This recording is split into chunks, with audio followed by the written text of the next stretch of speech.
नाही म्हणूनच म्हणतो आता ते म्हणतात मुख्यमंत्री मराठा आहे, उपमुख्यमंत्री मराठा आहे, मंत्रिमंडळावर प्राबल्य मराठ्यांचं आहे आणि हे सगळं असताना मागासलेपणा सिद्ध करण्याचा अधिकार हे त्यांचंच आहे, सरकारचंच आहे, मागासवर्गीय मागासवर्गीय आयोगाचं आहे.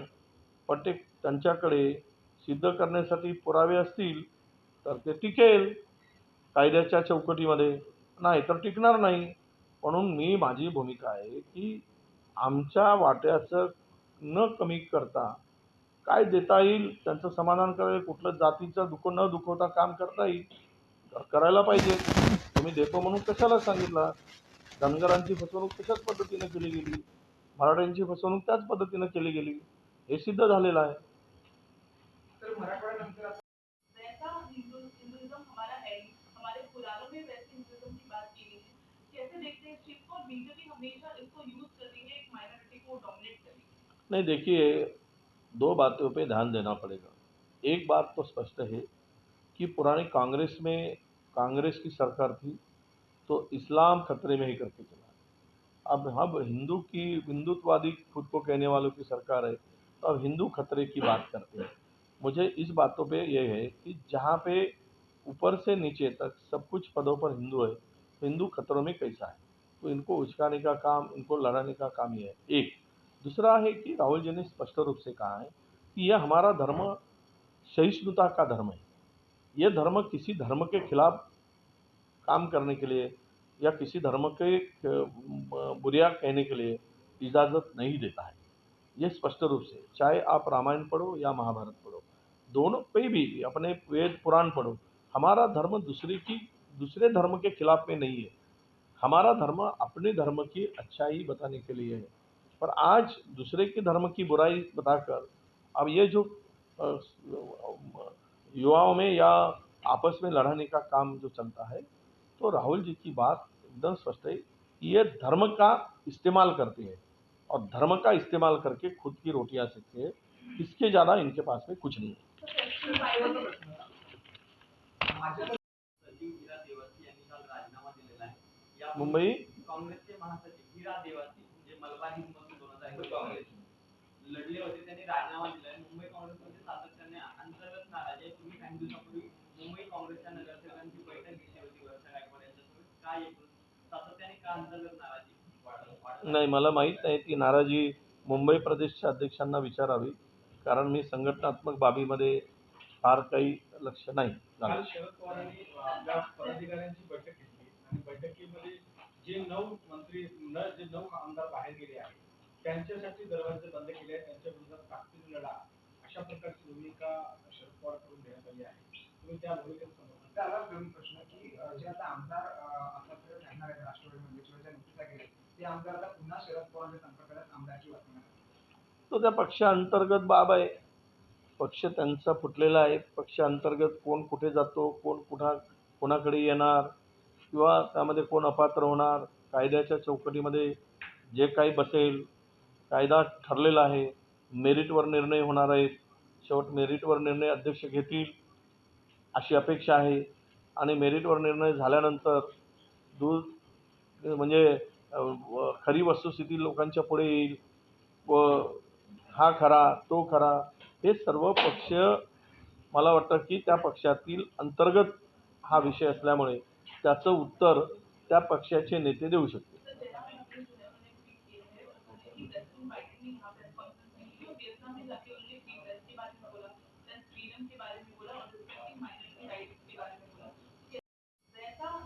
हिंदुइज्म हमारा है ही, हमारे पुराणों में वैसे हिंदुइज्म की बात की गई है। कैसे देखते हैं इस चीज को? बीजेपी हमेशा इसको यूज कर रही है एक माइनॉरिटी को डोमिनेट करने के लिए। नहीं देखिए, दो बातों पे ध्यान देना पड़ेगा। एक बात तो स्पष्ट है कि पुरानी कांग्रेस में कांग्रेस की सरकार थी तो इस्लाम खतरे में ही करके चला। अब हिंदुत्ववादी खुद को कहने वालों की सरकार है तो अब हिंदू खतरे की बात करते हैं। मुझे इस बातों पे ये है कि जहाँ पे ऊपर से नीचे तक सब कुछ पदों पर हिंदू है तो हिंदू खतरों में कैसा है, तो इनको उचकाने का काम, इनको लड़ाने का काम ही है। एक दूसरा है कि राहुल जी ने स्पष्ट रूप से कहा है कि यह हमारा धर्म सहिष्णुता का धर्म है। ये धर्म किसी धर्म के खिलाफ काम करने के लिए या किसी धर्म के बुरियां कहने के लिए इजाज़त नहीं देता है। ये स्पष्ट रूप से, चाहे आप रामायण पढ़ो या महाभारत पढ़ो, दोनों पे भी अपने वेद पुराण पढ़ो, हमारा धर्म दूसरे धर्म के खिलाफ में नहीं है। हमारा धर्म अपने धर्म की अच्छाई बताने के लिए है। पर आज दूसरे के धर्म की बुराई बताकर अब ये जो अ, युवाओं में या आपस में लड़ाने का काम जो चलता है, तो राहुल जी की बात एकदम स्पष्ट है कि ये धर्म का इस्तेमाल करते हैं और धर्म का इस्तेमाल करके खुद की रोटियां सेकते हैं। इसके ज़्यादा इनके पास में कुछ नहीं है। विचार निकाला है, इसके पहले भी ये सरकार ने निकाला है। इसके पहले भी जो वंशवाद की बात है वो तीन क्या बोलते पीढ़ी का पुराना उनके पास में एविडेंस की आवश्यकता है। वो का वैलिड कास्ट सर्टिफिकेट से ले तो स्कूल के दाखिले तक, अगर कोई कास्ट उनके 3 पीढ़ी के एविडेंस देती है तो उसको देने में कोई ऐतराज़ नहीं है। ये तो बात स्पष्ट है, ये कोई नई बात नहीं है। पुराने बॉटल को नया लेबल लगाना, यही वो जेआर का अर्थ निकलता है, इससे ज़्यादा निकलता नहीं।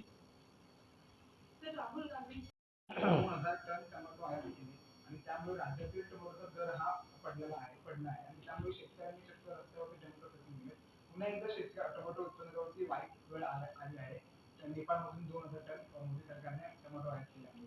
नाही, असं आहे की G20चे मंडळी आली देशात, त्यांना कदाचित इंडियाचा टमाटर खाऊ घालायचा नसेल, परदेशातला टमाटर खाऊ घालायचं असेल, कारण तो वेगळा टमाटर असेल, म्हणजे तिथून निर्यात करून, नाहीतर नेपाळचा टमाटर इंडियाचा टमाटर किती छान आहे म्हणून दाखवलं असेल. आता हे काय सगळं जे चाललं आहे, शेतकऱ्यांच्या मुळावरच चाललेलं आहे.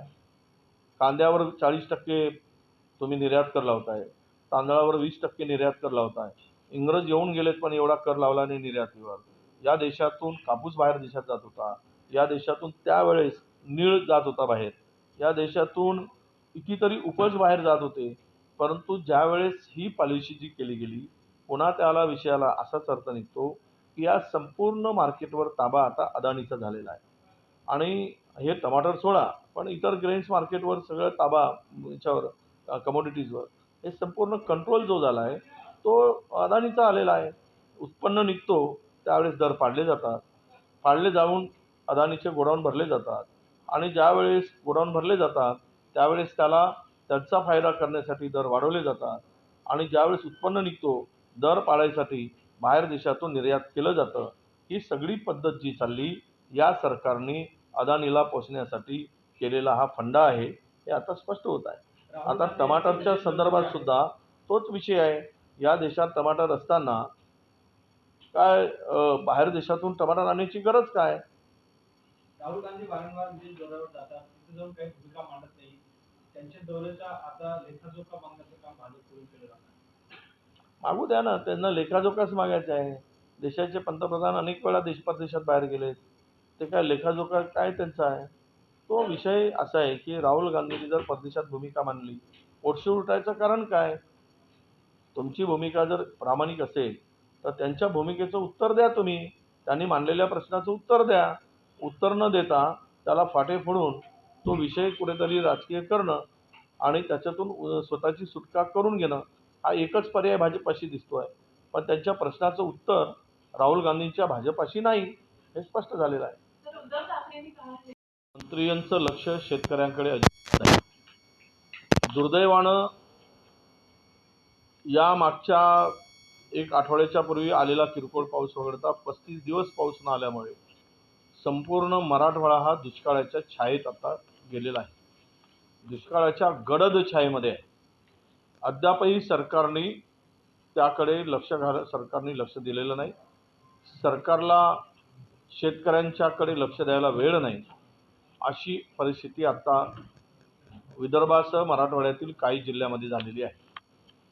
मुद्दाम आपल्याला भयावह असं वास्तव संपूर्ण महाराष्ट्रामध्ये शेतकऱ्यांच्या आत्महत्याचा आपल्याला दिसतो आहे. एकूण 1 ऑगस्ट ते 31 ऑगस्टपर्यंत 1 महिन्यामध्ये महाराष्ट्रामध्ये 685 शेतकऱ्यांनी आपली जीवन यात्रा संपवली आहे. हे इतकं धक्कादायक वास्तव आहे की कुठल्याही राज्यकर्त्यांचं आणि शासनाचं मन सुन्न होईल. सर्वसामान्य लोकांना किंवा कोणालाही हे भयावह वास्तव पचणार नाही अशा प्रकारची विदारक अशी स्थिती या राज्यामध्ये झालेली आहे. यामध्ये 685 शेतकऱ्यामध्ये बीडमध्ये 186 शेतकरी, ज्या कृषी मंत्र्याचा जिल्हा आहे, कृषी मंत्री प्रत्युत्तर देत फिरत आहे. ज्या ठिकाणी त्या ठिकाणी तुम्हाला दिसतंय उत्तराला प्रत्युत्तर, उत्तरादायित्व सभा. अरे शेतकरी आत्महत्या करतायत तुमच्या जिल्ह्यामध्ये. 186 शेतकऱ्यांनी जीवनयात्रा संपवली 1 महिन्यामध्ये. आणि तुम्ही यात्रा करून किंवा ते सभा करताय तर तुम्ही शेतकऱ्यांसाठी जीव घेण्यासाठी तुम्हाला कृषी मंत्री म्हणून त्या पदावरची खुर्ची मिळाली का? शेतकऱ्यांच्याकडे दुर्लक्ष करण्यासाठी हा प्रश्न महाराष्ट्रातील जनता विचारते आहे. म्हणून बीडमध्ये 186, उस्मानाबादमध्ये 113, नांदेडमध्ये 110 आणि छत्रपती संभाजीनगरमध्ये 95 आणि त्यापेक्षा 685 झाले. आणि विदर्भातील एकट्या यवतमाळ जिल्ह्यामध्ये 1 महिन्यामध्ये 111 शेतकऱ्यांच्या आत्महत्या झाल्या. ही जे संपूर्ण भयावह वास्तव आहे, या संदर्भात शासन कुठे आहे? शासन अस्तित्वात आहे का? शासनाचं शेतकऱ्याकडे लक्ष आहे का? हे सर्व पाहिल्यानंतर, हे सगळं बघितल्यानंतर महाराष्ट्र वाऱ्यावर सोडण्याचं काम आता या सरकारने केलेलं आहे. शेतकऱ्याला वाऱ्यावर सोडलं, महाराष्ट्राला वाऱ्यावर सोडलं आणि स्वतःच्या तिजोऱ्या भरण्याचं काम आणि सरकारची तिजोरी लुटण्याचं काम, एकमेव काम या सरकारकडे आता उरलेलं आहे. या पलीकडे दुसरं काम काही सरकारकडे नाही. हे भयावह वास्तव आता नजरेत आलेलं आहे. आणि म्हणून याबरोबरच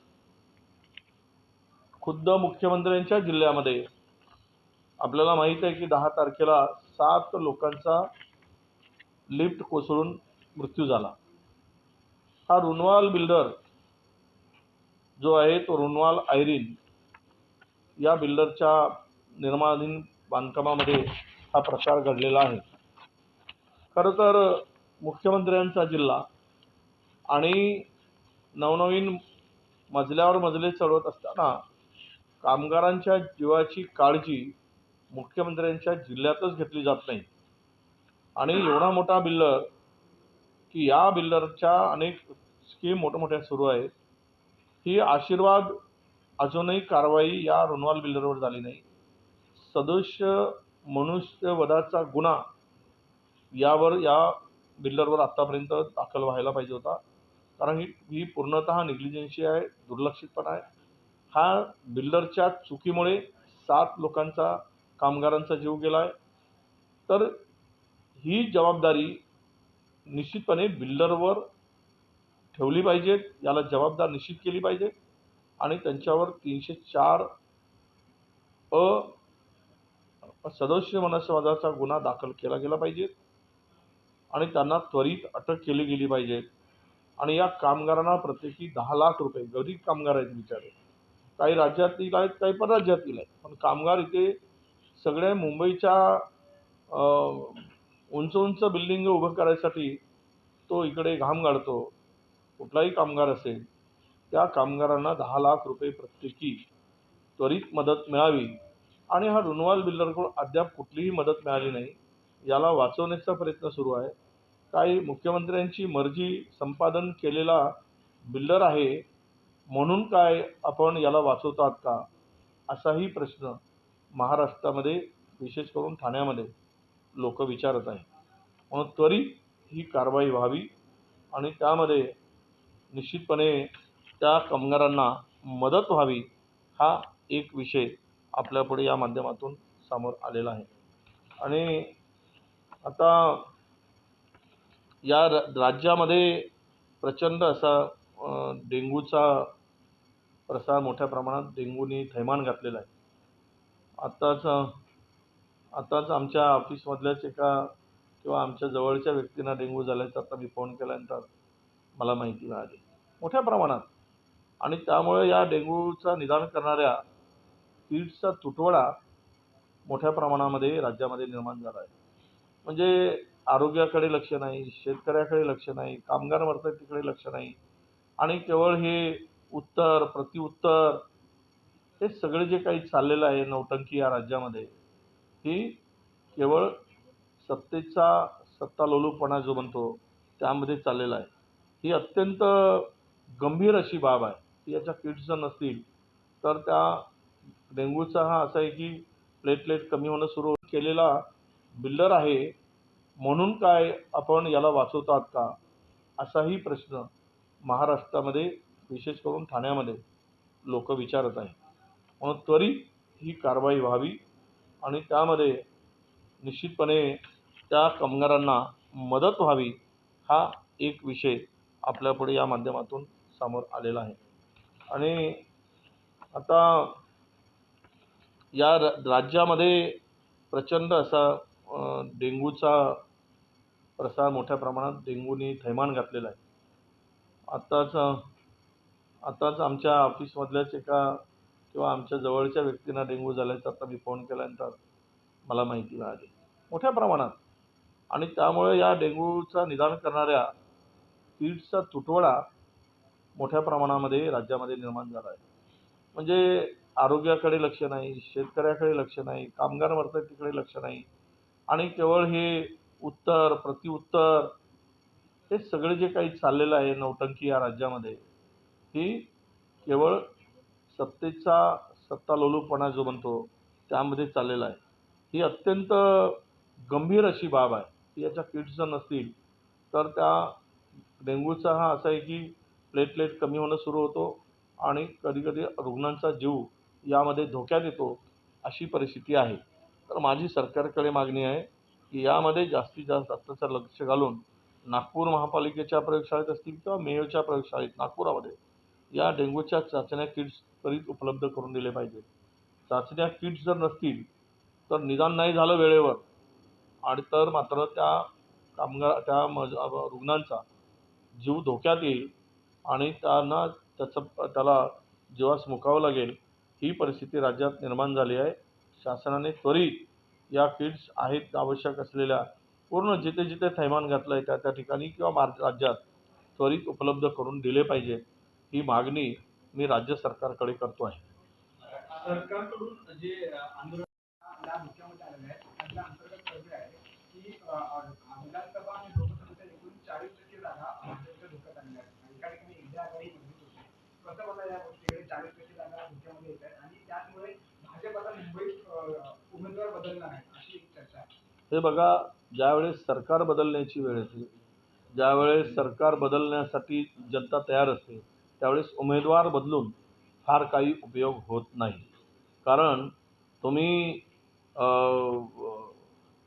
असं आहे की हे म्हणजे पीक बदलायला पाहिजे तर तुम्ही शेतीच बदलायला निघालात तर त्यामध्ये काय फायदा होणार आहे. तर ते असंच आहे सरकारच्या संदर्भातली, केंद्र सरकार असू देत की राज्य सरकार असू दे, जनतेने ठरवलं आहे, निश्चय केला आहे आणि तो निश्चयामुळेच हे कुठलाही नाव देशाचं नाव बदलू देत की उमेदवार बदलू देत की स्वतःचंही नाव बदलू देत, त्यांनी कुठलाही फरक पडणार नाही. त्यांनी ते प्रतिष्ठेचा विषय करू नये कारण आम्ही आरक्षण देण्याची आमची भूमिका आहे असं सरकारकडून म्हटलं जातं. जे आंदोलन करत आहे त्यांचं असं मत आहे की जे आम्ही देत आहे त्यांनी सरकारला वेळ द्यावा, प्रतिष्ठेचा विषय करू नये असं म्हणतात. नाही, असं आहे की केंद्रात आणि राज्यात एकाच पक्षाची, एकाच विचाराच्या पक्षाची सरकार आहे. आरक्षण देण्याचा विषय सरकारचा आहे, सरकारचा तो अधिकार आहे, शासनाचा अधिकार आहे. राज्य शासन असू दे की तुम्ही त्याचा पाठपुरावा किंवा केंद्र सरकार, मुळात तुम्ही या लोकांना आरक्षण देण्यासंदर्भातली अनेक वर्षाची मागणी आहे. ज्यावेळेस कोणी उपोषणाला बसतो, आंदोलन करतो, त्यावेळेस सरकार जागं होतं का? त्यापूर्वी या सरकारला त्या समाजाची काळजी वाटत नाही का? निवडणुका आल्यानंतर तुम्ही वारेमाप घोषणा करताय, पहिल्या कॅबिनेटमध्ये आरक्षण देऊ म्हणून सांगताय, 100 दिवसामध्ये आरक्षण देऊ म्हणून घोषणा करताय. मग आत्ता जर त्या समाजाच्या भावनाचा विचार करून किंवा समाज आत्ता पेटलेला आहे त्यावेळेस देण्याचा अधिकार तुम्हाला आहे, देण्याचा अधिकार विरोधकांना नाही. जर ते अडून बसले असतील तर त्यामध्ये मार्ग काढून मराठा समाजाच्या अपेक्षा आणि त्यांच्या मागण्या पूर्ण करण्याचा अधिकार शासन म्हणून पूर्ण पार पाडावा. आम्ही त्यांच्या पाठीमागे आहोत. हे करत असताना कोणताही समाज दुखावणार नाही, त्याच्यावर अन्याय होणार नाही आणि त्यांच्या वाट्याचं दुसऱ्याला देण्याची पाळी येणार नाही, ही दक्षता सरकारने घ्यावी आणि मार्ग काढावा. तुम्हाला जर मार्ग काढायचा असेल, मराठा समाजाला आरक्षण द्यायचं असेल तर सरकारची जबाबदारी आहे. सरकारने ज्यावेळेस आता संध्याकाळी चर्चा होईल त्यावेळेस आम्ही चर्चेमध्ये सांगू. जर सरकारची काय भूमिका आहे ती स्पष्ट झाली तर मग आम्हाला बोलता येईल. नाही, म्हणूनच म्हणतो आता ते म्हणतात मुख्यमंत्री मराठा आहे, उपमुख्यमंत्री मराठा आहे, मंत्रिमंडळावर प्राबल्य मराठ्यांचं आहे आणि हे सगळं असताना मागासलेपणा सिद्ध करण्याचा अधिकार हे त्यांचंच आहे, सरकारचंच आहे, मागासवर्गीय आयोगाचं आहे. पण ते त्यांच्याकडे सिद्ध करण्यासाठी पुरावे असतील तर ते टिकेल कायद्याच्या चौकटीमध्ये, नाही तर टिकणार नाही. म्हणून माझी भूमिका आहे की आमच्या वाट्याचं न कमी करता काय देता येईल त्यांचं समाधान करायला, कुठलं जातीचं न दुखवता काम करता येईल तर करायला पाहिजे. तुम्ही देतो म्हणून कशाला सांगितलं? धनगरांची फसवणूक तशाच पद्धतीने केली गेली, मराठ्यांची फसवणूक त्याच पद्धतीने केली गेली, हे सिद्ध झालेलं आहे. तर मराठवाड्यानंतर आता सातारा में भी ऐसी violence की घटना सामने आ रही है, क्यों महाराष्ट्र में बार बार ऐसी चीजें हो रही हैं? देखिए ये 7 महीने के अंदर में ऐसे 15 ये घटना घटी हुई, 15 राइट्स हो चुके हैं यहाँ पे। ये क्यों हो रहा है? ये मैं कहा हूँ कि आखिरी पर्याय बचता है। अब सरकार तो नाकामयाब हुई, सरकार के पास कामयाबी गिनने के लिए कुछ नहीं है, केवल क्या बोलते घोषणा के सिवा कुछ नहीं है। तो ऐसे स्थिति में यही पर्याय है उनके पास। जैसे जैसे इलेक्शन नज़दीक आएगा वैसे वैसे यहाँ पे ये वायलेंस बढ़ते जाएगा और ये आपस में लड़ाते जाएंगे और दंगल पे भी वो महाराष्ट्र में भी हिंदू मुस्लिम राइट्स में बढ़ावा आएगा और इनको यही करना है, विकास करना नहीं है, विकास के नाम पे लूट करना है और आपस में लड़वाना है। तो बीजेपी जिस तरह का हिंदू नेशनलिज्म की बात करती है, एक सवाल ये कि आज जो सर्वपक्षीय बैठक मुख्यमंत्री ने बुलाई है, आपको लगता है कि इसमें कोई मार्ग निकल सकता है या प्रधानमंत्री के लेवल पर ही बैठक होगी तभी कोई रास्ता निकलेगा? नहीं, ऐसा है कि मैं अभी इस नतीजे पर नहीं पहुंचूंगा कि इसमें कुछ रास्ता नहीं निकले। अगर इनकी इच्छा है तो रास्ता निकाले। ये सरकार के बस की बात में कितना है ये हम लोग वहाँ पे पूछेंगे, कानूनन तौर पर कितना इसको मजबूती मिलती है या कानूनी तौर पर कितना टिक पाएंगे, ये सब बातें होने के बाद ही इसके निष्कर्ष पे जाना पड़ेगा। अभी के अभी हम लोग राज्य सरकार के बारे में ये निष्कर्ष निकालेंगे ना या इसके ऊपर कुछ रास्ता निकलेगा, अभी नहीं कह सकते। और रहा सवाल जो आंदोलन या उपोषण चल रहा है तो उनकी जो मांग है वो मांग कानून के दायरे में बैठती क्या, सवाल यहाँ से शुरू होता है। लेकिन आपको क्या लगता है, क्योंकि आप भी मुस्लिम समाज का प्रतिनिधित्व करते हैं, सवाल ये है कि इस तरह के सर्टिफिकेट जो सरकार ने जीआर निकाला है वो कानून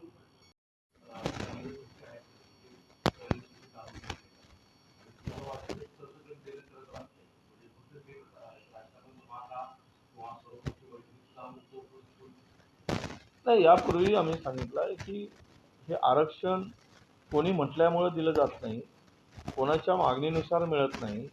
तर आरक्षण देण्यासाठी कुठल्याही कॅटेगरीमध्ये त्याला तो शैक्षणिक, आर्थिक हे मागासलेपणा सिद्ध करावं लागतं। सिद्ध करायचं काम हे मागासवर्गीय आयोगाचं असतं आणि त्यामध्ये सरकारची भूमिका ही स्पष्ट असली पाहिजे। जे निकष आहेत, हे नियम आहेत त्या चौकटीत बसून जर सरकार पुढे जात असेल तर त्याला होतो। यापूर्वी काय झालं, मागासवर्गीय आयोगाचा अहवाल मागितला 2018 मध्ये, त्यामध्ये जे चुकीची पद्धत अवलंबली, त्यांनी डेटा गोळा केला मुळातच खोटा म्हणजे चुकीचा डेटा दिला आणि हायकोर्टातून आम्ही जिंकलो म्हणून आपली छाती बडवणाऱ्यांना आणि आमचं सांगणं आहे की तुम्ही हायकोर्टात जर जिंकला असता तर मग सर्वोच्च न्यायालयात का जिंकला नाही? सर्वोच्च न्यायालयामध्ये कारण न्यायालयीन लढाई असते ती काही सरकार म्हणून आपण वकील देण्याचं काम, लॉयर चांगले देण्याचं काम करतो, पण ते मेरिटवर टिकण्याचं काम त्याला जे आधार लागतं कागदपत्रांचा, त्याला आधार लागतं डेटाचा, त्याला आधार लागतं आपल्याकडे उपलब्ध माहितीचा, तो जर नसेल तर ते टिकणार नाही मेरिटवर आणि मेरिटवर ते टिकलं नाही आणि पुन्हा सर्वोच्च न्यायालयाने स्पष्ट सांगितलं की हा विषय घेऊन पुन्हा सर्वोच्च न्यायालयात येऊ नका. त्यांची पिटिशनदा खारिज केली, हेही सगळ्यांना माहीत आहे. आता या सगळ्यामध्ये स्पष्ट असताना सरकारने अमेंडमेंट करणं हे अपेक्षित होतं. सरकार झोपलं होतं तोडाफोडीच्या कामामध्ये, पक्षफोडीच्या भानगडीमध्ये. त्यामुळे मराठा समाजाला न्याय मिळू शकला नाही हे स्पष्ट झालं आहे. एक गोष्ट आरक्षण देण्याचा अधिकार विरोधकाचा नाही ना, सरकारचा आहे ना. सरकार म्हणून त्यांची भूमिका काय आहे ते सिद्ध करावी, स्पष्ट करावी. केंद्रात आणि राज्यात बहुमताचं सरकार आहे. रोज आपण उठून सुटून आमच्याकडे एवढे आहेत, आमच्याकडे एवढी संख्या आहे, आमच्याकडे बहुमत आहे. आता बहुमताच्या बळावर तर नाहीतरी राज्यात जे चाललेलं आहे विकासाच्या नावावर, तर हे सगळं राज्यातील जनता बघते आहे. त्याला द्यायचा आहे तर तो अधिकार शासनाचा आहे. तो कसा द्यावा हेही शासनाने ठरवावं. त्यामध्ये तुमच्याकडे शासन म्हणून जबाबदारी असेल तर EWSला न मागता, न मोर्चे काढता, न आंदोलन करता तुम्ही दिलात, तर त्या पद्धतीनं काही मार्ग काढून द्या. ते करता आलं असतं. कायद्याची कारण न्यायालय कधी येतो की ज्या वेळेस न्यायालयात कोणी अपील करतं. अपील कोणी केली? मराठा समाजाच्या हायकोर्टाच्या निकालानंतर. आणि त्याचे पुरस्कर्ते कोण आहेत हे नव्यानं सांगण्याची गरज नाही. वादाला वेगळं वळण मिळेल. विदर्भातला कुणबी समाज जो आहे मानत नाही आणि पश्चिम महाराष्ट्रातला मराठा सुद्धा कुणबी मानत नाही. मग अशा वेळेस कुणबी जात प्रमाणपत्र घेऊन मराठ्यांना आरक्षण देणं कितपत योग्य असं वाटतं? आणि जर देत असेल तर मग मराठ्यांना कुणब्यांचं वर्चस्व स्वीकार करावं लागेल? नाही, हा सगळा जो कोणी कुणबी मागावं, कोणी मराठा मागावा आणि कोणाचा कोण, विदर्भातला कुणबी हा आमचा कास्तकार आहे, शेती करणारा आहे, शेतीत राबणारा माणूस आहे. त्यामुळे त्याला त्यावेळेपासून कुणबी प्रमाणपत्र मिळत आहे पिढीजात. कुणालाही कुठल्या जातीचं प्रमाणपत्र देण्यासाठी हे वंशावळी तपासली जाते. 3 पिढ्यांमध्ये जर तो त्याच जातीचा असेल तर ते प्रमाणपत्र देणं हे योग्य ठरेल. ते मेरिटवर योग्य ठरेल, कायद्याच्या चौकटीत योग्य ठरेल. पण त्याला त्याची पायमल्ली करून देण्याचा प्रयत्न झाला तर ते कोर्टात टिकेल का? तो कायद्याच्या चौकटीत टिकेल का? हा प्रश्न उपस्थित होतो. त्यामुळे या चौकटीत बसत असेल तर पुढं जावं आणि पुढं जाण्यास काही हरकत नाही, नाही तर दुसरा पर्याय निवडावा. आता मराठा पश्चिम महाराष्ट्रातील आहेत खरं तर आणि मराठा कुणबी विदर्भातील आहे. कारण हे तर स्पष्टच आहे की त्यांनी कुणबी म्हणूनच त्यांच्या पिढीजात त्या जाती आहेत विदर्भातल्या आणि पिढीजात जाती मराठा म्हणूनच आहेत.